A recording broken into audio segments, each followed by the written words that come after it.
Eu converso agora com o artesão Douglas Souza. Só para que você tenha uma ideia, Douglas, muito cedo, se envolveu com o inferno das drogas. Essa pandemia que hoje arrasa as famílias ao redor do mundo.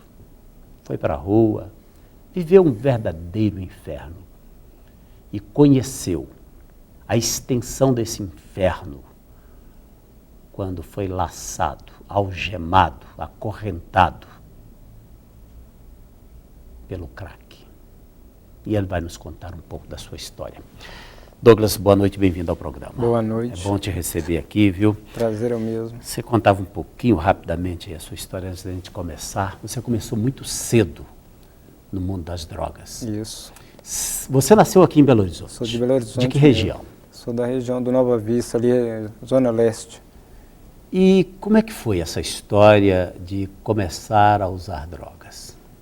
Começou com o primeiro cigarro, né, fumado escondido, primeira guimba que você pega, você acende com o interesse de ver as pessoas usando, sinônimo de status. Daí por diante eu comecei a... Você achou que era bacana fumar? Era bonito. Você tinha que idade? Geralmente a propaganda nos mostra essas coisas, né? Mostra o lado, mostra o lado romântico, né? Não mostra o lado doente, né? Esse é o problema da propaganda. Isso, 13 para 14 anos. 13 para 14 anos, quando você fumou o primeiro cigarro comum. Cigarro comum, aquilo ali. Foi a mãe até de um amigo meu que me incentivou na época, a mãe de um amigo meu. Daí por diante eu comecei a andar com alguns amigos, aí eles começaram a se envolver com droga, com a maconha principalmente na época, né? Aí eu até então não tinha interesse nenhum, eu tinha até medo, porque eu via as reações que causavam nas pessoas. Aí um dia, simplesmente andando com ele no meio de uma turma, num bailezinho, eu resolvi experimentar. Daí por diante começou. Você deu o primeiro tapa e daí em diante só tomou o pescoção. O primeiro passo para entrar para o abismo, sem saber que eu estava entrando nele na época, né? Infelizmente para mim ainda era status naquela época também. Era uma coisa escondida, mas você tinha status se você fizesse isso. Mas você disse que não ficou só na maconha. Não, com o tempo você vai aumentando, porque o prazer vai modificando, a intensidade vai modificando e o organismo pede químicas mais fortes. Aí eu fui aumentando, fui para cocaína, para o haxixe, até eu conhecer o crack. Aí daí foi que a minha vida começou a descer mais. Quando é que você começou a trabalhar como artesão? Eu tinha uns 20 anos, 21 anos de idade. Eu já era auxiliar de artesão, mexia com joias. E fui muitos anos trabalhando nesse ramo. E alguma vez você achou que o fato de se drogar te dava mais inspiração, por exemplo, para criar, para fazer o seu artesanato? Não, porque eu ainda tinha o costume de não usar para isso. Eu só usava para o prazer de relaxamento. Trabalhando, você não se drogava? Não teria, porque o maquinário que eu trabalhava não permitia erro, então eu tinha que estar lúcido naquele momento. Mas depois eu entrava cara. Bom, da maconha você foi para o quê que você disse? Da maconha para cocaína, né? Teve loló, teve aquele negócio lança-perfume, teve essas coisas todas primeiro. E na sua família? Quando é que a sua família ficou sabendo que você usava drogas? A minha mãe desconfiava, mas eu falava com ela que era mãe charuto. Desconfiada é mãe que tem certeza, né? Tem certeza, mas como ela não tinha conhecimento e não teve a instrução dos pais também para mostrar para ela o que era aquilo, então para ela engolia as coisas que eu falava, porque eu era convicto na minha... Não é isso, mãe, isso é charuto, o cheiro é diferente porque é charuto. Mas um dia a casa ia cair. Vocês são quantos irmãos? Somos 6, ao todo somos 9, né? Mas são 6. Desses 9 ou 6, algum outro se envolveu com droga também? Teve um irmão que hoje ele é cristão, mas a passagem dele foi até mais rápida do que a minha. Deus resgatou primeiro. Conseguiu. Depois você? Eu fui mais tempo, acho que eu comecei a me laboratoriar minha vida, estou falando errado. E tentei fazer assim, vamos ver até onde que eu consigo. Se eu conseguir sair, eu vou provar para a sociedade que tem como. Era o meu erro. Fez um laboratório da sua vida. Na minha vida, para tentar fazer o seguinte, eu vou tentar usar o máximo que eu puder, para me ver até que ponto eu consigo chegar, para depois eu ver se eu consigo sair. Um erro drástico que eu cometi. Porque depois, quando entrou o crack, já não... Até então, eu achava que tinha um controle do álcool, do cigarro, da cocaína, da maconha. Quando entrou o crack, ele mostrou que as 4 era nada perto dele. Aí ele disse para você, com certeza, né? Douglas, aqui quem manda sou eu. É o resultado do seu laboratório. Agora você foi cobaia de si próprio. Você experimentou crack com que idade? Uns 30 anos. Você começou a se drogar aos 14? Aos 14. O crack Com 30 tinha com 16 30. que você já se drogava. Já, E com 30 entrou o crack na entrou o história. crack na história. E amarrado pelo crack, você ficou quantos anos? 6 anos. 6 anos. 6 anos. Foi aí que você foi ao fundo do poço? 6 anos. Os 3 últimos anos agora que foi o fundo do poço. E como é que foi esse fundo de poço? O que tinha lá? O que você encontrou lá? Nada que presta, né? Eu lá abandonei minha família por conta própria, fui morar na rua, minha mulher lutou por mim, ela falou com a minha mãe que não ia me perder, então elas se juntaram para poder me salvar.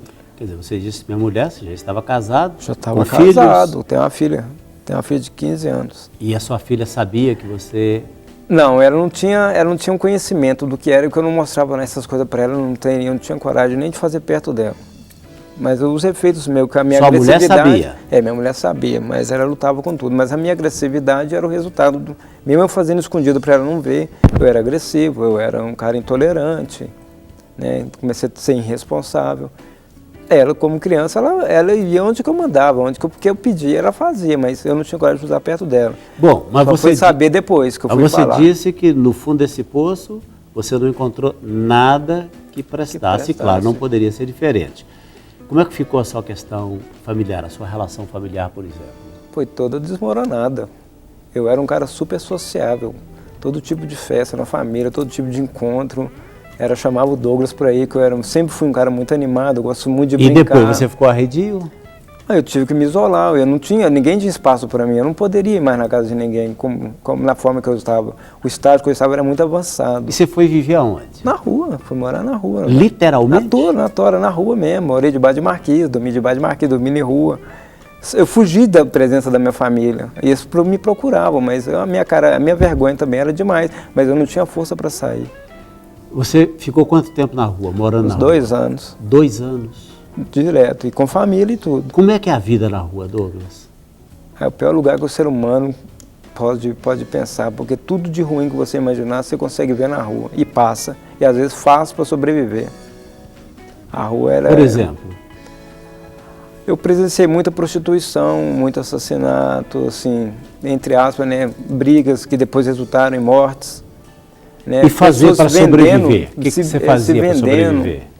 Às vezes eu olhava carro, eu sempre fui muito assim, negócio de olhar carro. Chegou a roubar para sustentar o vício? Eu cheguei a mexer com as coisas da minha família, da minha mãe. Chegar dentro da própria da minha casa. mãe mesmo. Às vezes eu pegava um dia na bolsa dela para comprar uma droga, isso dentro da casa.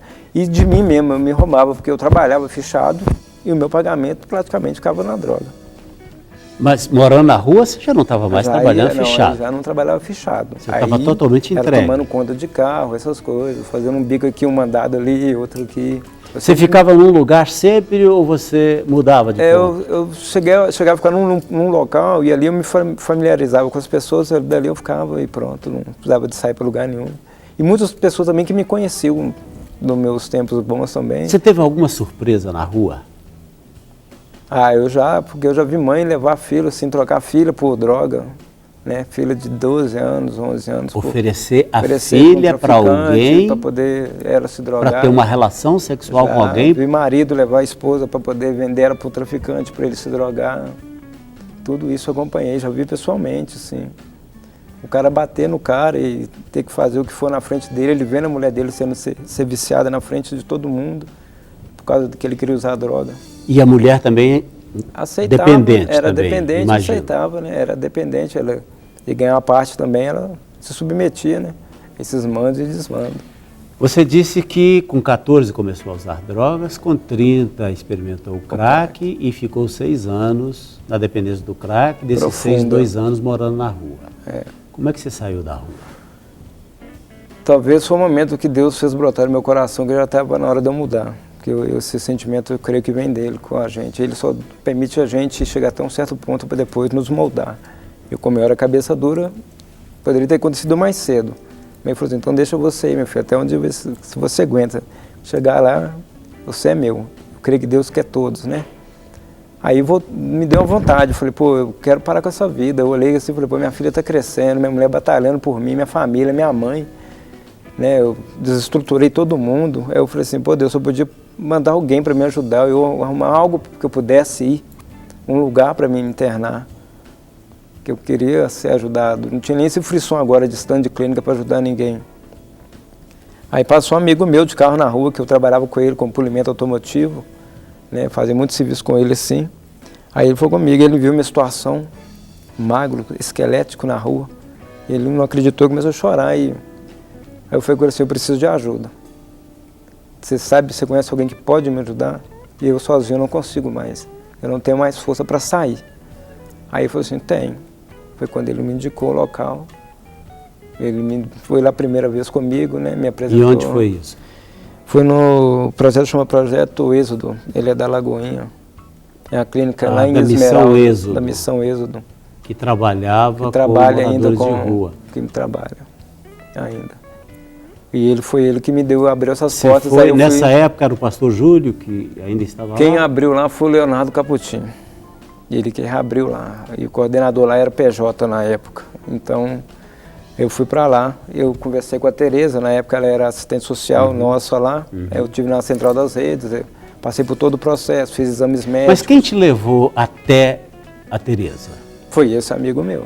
Ah, sim. Ele já conhecia o trabalho, então? Já conhecia. Ele leva muitas pessoas para o impacto, né? Quando foi isso? Quanto tempo tem, Douglas? 2009. 2009, 3 anos. 3 anos. Você ficou quanto tempo lá no resgate? A primeira vez era para mim ficar 9 meses, com 8 meses eu quebrei uma regra, aí eu não pude ficar. E quebrar a regra, você deve ter usado droga lá dentro? Não, fumei um cigarro. Usou droga? Fumei um cigarro. Foi a primeira droga que você usou? Faltava um mês para mim poder completar o ciclo. E aí você teve que... Aí eu abandonei o projeto. Aí fui trabalhar lá mesmo, em Esmeraldas, fazendo bico, ajudando um pedreiro daqui ou dali. Mas voltou para a droga, não? Aí fiquei ajudando, aí o bicho começou a pegar, eu comecei a achar prazer de volta na bebida, voltei a beber, voltei a mexer com droga, aí vim para Belo Horizonte. Aí fui para casa de uns amigos meus, cheguei lá, era só droga e bebida, droga e bebida. Do nada eu dei uma louca em mim, eu saí 10 horas da noite, peguei um ônibus, que eu já sabia o caminho, parei na porta do projeto, bati no portão e falei assim, eu não saio daqui enquanto vocês não me aceitarem de volta, porque se eu sair de novo, eu morro. Se eu sair de novo, eu morro, porque a situação minha já está muito degradante. Aí eu estava até chorando na época, foi me acolheu. Eu fiquei numa triagem, tem uma triagem primeiro. Aí foi comigo assim, igual você ter que ficar na triagem, que é uma coisa que quando eu entrei a primeira vez não precisava da triagem. Aí fiquei o período que é tipo uma quarentenazinha. Aí eu coloquei a convicção no meu coração. Agora eu vou mudar, agora eu vou escrever minha história. Agora quem está no poder é Deus, não sou eu mais. E daí por diante, hoje é só bênção na minha vida. Saiu de lá completamente... Completamente transformado. Você está hoje na sua profissão? Hoje não estou nela ainda, né? Porque depois eu volto, eu estou fazendo outro serviço. Hoje eu trabalho de ajudantes gerais e tudo, mas dignamente eu estou conseguindo... Voltou para sua família? Tudo. Deus me restituiu tudo de novo. Está com a sua esposa, com a sua filha? Tudo. Está tudo de volta na minha vida e melhor. O que eu não conseguia fazer antes, eu consigo fazer hoje. O que eu não consigo ter, hoje eu tenho. Tudo na graça do Senhor. Principalmente dignidade. Dignidade. Respeito das pessoas. E o apoio que eu encontrei, porque se a gente não encontrar um apoio, o cara não consegue não, sozinho. Isso é uma doença que está aqui dentro. Ela está aqui até hoje, mas eu que controlo ela agora. Agora eu estou no controle, porque Deus está por trás de mim. Mas ela está aqui dentro. Se eu passar na rua, eu sinto um cheiro, eu sei quem está usando, se eu dou olhar, eu sei. Só Deus sabe, eu sei um sintoma da pessoa quando ela está usando ou não, eu sei lidar com o cara, eu sei conversar com ele. Mas nesses 3 anos você tem estado firme? Aí eu fui batizado, entrei nas águas, desci as águas e tudo, ali nasceu uma nova criatura, ali veio uma nova criatura. Quer dizer, esse Douglas que está aqui é aquele Douglas morreu, entre aspas, né, foi sepultado lá atrás. Foi a sombra de um verdadeiro Douglas que já existia antes dele, né, que eu apaguei aquela parte, mas... Deus me restituiu tudo de novo. Hoje eu sou um cara totalmente mudado, feliz e vou tentar fazer um curso de especialização nessa área para poder ajudar pessoas também neste ramo. É isso que eu ia comentar com você. E as pessoas com quem você convivia? Você teve contato com elas depois? Algumas depois, notaram minha mudança, algumas querem até ir para o mesmo lugar, outras querem ir para a igreja, consegui converter minha família, minha mãe, através do meu testemunho. Minha mãe hoje ela vai ser batizada, né, que minha família era espírita. meus irmãos, uma coisa está levando a outra. Eu só queria assim, salientar uma frase que, para quem está usando droga, é o seguinte: se você não quer ser lançado num precipício, não se aventure a chegar na beira. É só essa mensagem para quem está lá fora vai entender.